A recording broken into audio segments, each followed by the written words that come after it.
형제와 여러분 안녕하세요. 오늘은 8월 16일 목요일 존귀한 자녀의 믿음과 구제의 삶이라는 제목으로 누가복음 12장 22절부터 34절까지를 묵상합니다. 22절 또 제자들에게 이르시되 그러므로 내가 너희에게 이르노니 너희 목숨을 위하여 무엇을 먹을까 몸을 위하여 무엇을 입을까 염려하지 말라. 목숨이 음식보다 중하고 몸이 의복보다 중하니라. 자, 예수님께서 제자들에게 말씀하십니다. 자, 제자들에게 말씀하시는 키는 기본적인 삶의 문제로 인해서 염려하거나 근심하거나 실망하거나 좌절하지 말라는 것이죠. 의식주 기본적인 문제. 여러분, 제자라고 하면 주님께 자신의 삶을 드렸고 예수님을 내 삶의 주인으로 모시는 인생인데, 예수님이 내 삶의 주인이라면 그 주인 되신 예수님께서 그 모든 것을 다스릴 것을 믿고 의지하는 것입니다. 그래서 24절에 보면 까마귀를 생각하라. 심지도 아니하고 거두지도 아니하며 골방도 없고 창고도 없으되 하나님이 기르시나니 너희는 새보다 얼마나 더 귀하냐. 예수님께서 까마귀로 한 새로 예를 들면서 설명하는 것이죠.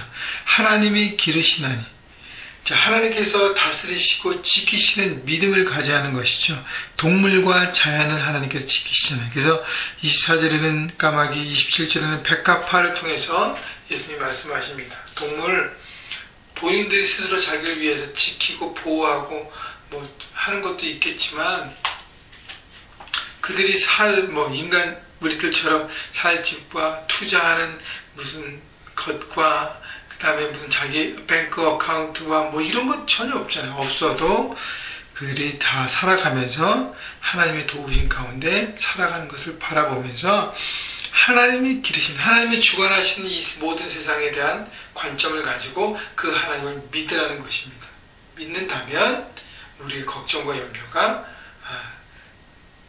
없어지고 하나님에 대한 믿음 가운데 온전한 삶을 살 수 있다는 것을 말씀하십니다. 25절 또 너희 중에 누가 염려함으로 그 키를 한 자라도 더할 수 있느냐. 그런지 가장 작은 일도 하지 못하면서 어찌 다른 일을 염려하느냐. 자, 염려하고 걱정한다고 해결될 일이라면 해야 되지만 염려하고 걱정한다고 해결될 일이 아니기 때문에 할 필요가 없다는 것이죠. 염려와 걱정은 아무런 생산성이 없는 것이라고 예수님이 말씀하십니다. 그래서 염려한다고 해서 그 키를 한 자로 더할 수 있냐는 것은, 그 뜻은 생명을 한 시간 더 연장할 수 있느냐. 염려하고 걱정한다고 해서 너희 삶의 모든 부분들 네가 할 수 있는 일들이 너무 제한적이라는 것이죠. 여러분, 인간이 뛰어나고 창조적이고 많은 것을 할 수 있을 것 같지만 다른 한편에서 보면 굉장히 제한적입니다. 우리가 할 수 없는 것도 굉장히 많습니다. 그렇기 때문에 우리가 염려한다고 해서 우리가 할 수 없는 일들을 내가 할 수 있는 게 아니라는 것이죠. 그러면서 주님께서 말씀하신 것이 27절 백합화를 생각해 보라. 실도 만들지 않고 짜지도 아니하느니라. 그러나 내가 너에게 말하노니 솔로몬의 모든 영광으로도 입은 것이 곧 하나만큼 훌륭하지 못하였느니라. 이 백합화의 모습 보면서, 그 꽃의 모든 모습을 보면서 사람이 막 짜고 만들고 한 게 아니라는 것이죠. 자연스럽게 하나님의 창조됨으로 그것이 피어났다는, 그래서 그렇게 아름다운 꽃이 되었다는 것을 보면서 28절 오늘 있다가 내일 아궁이에 던져지는 들풀도 하나님께서 이렇게 입히시거든. 꽃 얼마나 오래 핍니까? 잠시 피지만 그래서 없어질 것이지만 하나님께서 지키시고 입히시고 채우시고 이끌어주심을 믿으라는 것입니다. 그렇기 때문에 그보다 더 존귀한 바로 하나님의 형상을 지었던 우리 한 사람 한 사람이 하나님 앞에 얼마나 존귀한 존재인 것을 깨닫고 거기에 대한 믿음이 있어야 된다는 것이죠. 그래서 하물며 28절 하반절에 너희 일까 보냐 믿음이 작은 자들아. 29절 너희는 무엇을 먹을까 무엇을 마실까 구하지 말며 근심하지도 말라. 믿음이 작은 자들아 예수님께서 말씀하십니다. 믿음이 우리가 작다는 것이죠. 우리의 어떤 기본적인 문제 때문에 너무 염려하고 걱정하고 그것이 어떻게 해야 될 것인가 삶의 부분에서, 물론 여러분의 특별히 가장이라면 또 가정을 책임져야 될 위치라면 내가 열심히 해서 내 가정에 대한 책임을 다하고 기본적인 삶의 부분들을 해결해야 되는 것은 당연합니다. 근데 그게 우리의 삶의 전부가 아니라는 것을 예수님이 말씀하시는 것입니다. 그렇기 때문에 너희는 무엇을 먹을까 무엇을 마실까 하여 구하지 말며 근심하지 말라. 그것 때문에 내 삶의 모든 에너지를 거기에 쏟지 말라는 것이에요. 30절 이 모든 것은 세상 백성들이 구하는 것이나 너희 아버지께서는 이런 것이 너희에게 있어야 할 것을 아시느니라. 이것은 세상의 사람들의 삶의 방법이라는 것이죠. 세상 사람들은 자기들이 자기 삶의 주인이기 때문에 내가 무엇을 먹고 어디에 살고 무엇을 입고 무엇을 하는지 어떤 육신적인 삶에만 묶여 있습니다. 왜냐하면 그게 전부라고 생각하고 그것이 전부이기 때문이라는 것이죠. 그런데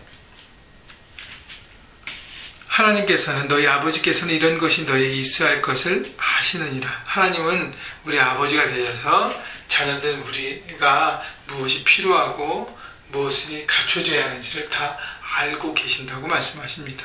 31절 다만 너희는 그의 나라를 구하라. 그리하면 이런 것들을 너희에게 더하시리라.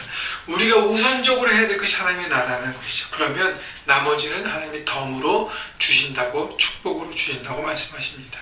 우리가 덤으로 받아야 될 것을 먼저 구해야겠습니까? 아니면 하나님의 나라를 먼저 구해야겠습니까? 삶의 우선순위를 얘기하는 것이죠.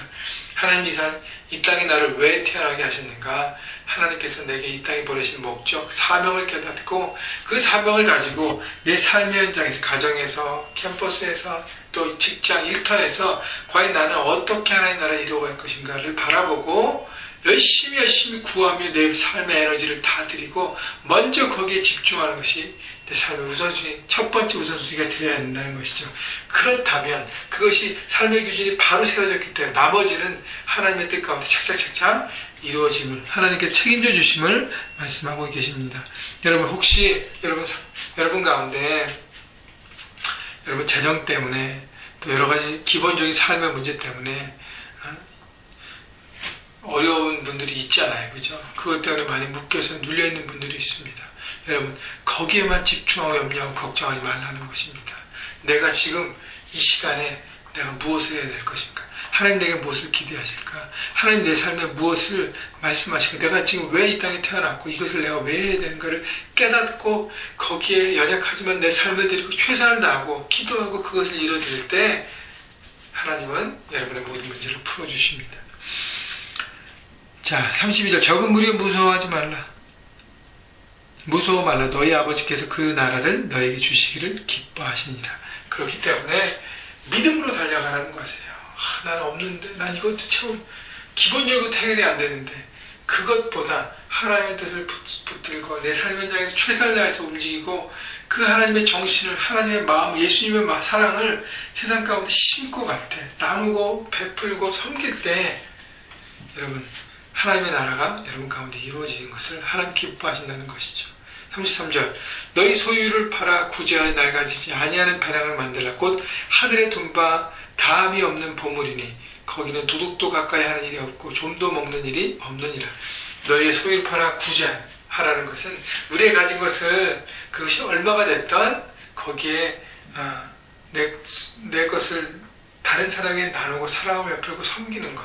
여러분 그래서 우리 지난번에 멕시코 선교도 갔을 때 많은 분들이 물질로 함께 했고요. 또 자신의 시간으로 함께 했고 자신의 모든 삶의 우선순위를 들었다는 거 너무 감사한 것이죠.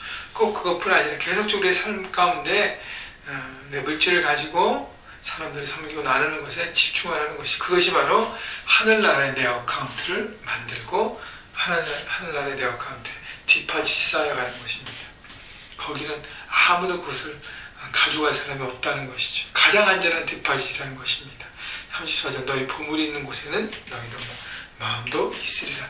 자, 하나님께서 물질이 필요한 것이 아니라 물질에 내 마음이 실렸기 때문에 우리가 물질을 어떻게 사용하느냐에 따라서 내가 하나님의 사람인지 아닌지가 확연히 드러난다는 것이죠. 하나님께 드려야 될 정직한 11조와 물질을 드려야 할 것이고요. 다른 사람에게 나눠야 될 부분들을 정직하게 나누고 열심으로 나누고 최선을 다해서 베풀고 섬길 때에 그것이 바로 하나님 나라의 온전한 삶이라는 것입니다. 그것이 내 마음 중심에 물질이 내 삶의 주인이 아닌 것을 내가 보여주는 것이죠. 주님이 내 삶의 주인 되심을 내가 고백하고 보여지는 삶이 된다는 것입니다. 여러분, 오늘도 여러분의 물질을 내가 어떻게 사용하는지를 돌아보시고 순서에 맞춰서 하나님 나라 그 의에 따라서 드려지는 여러분 되시기를 바라고요.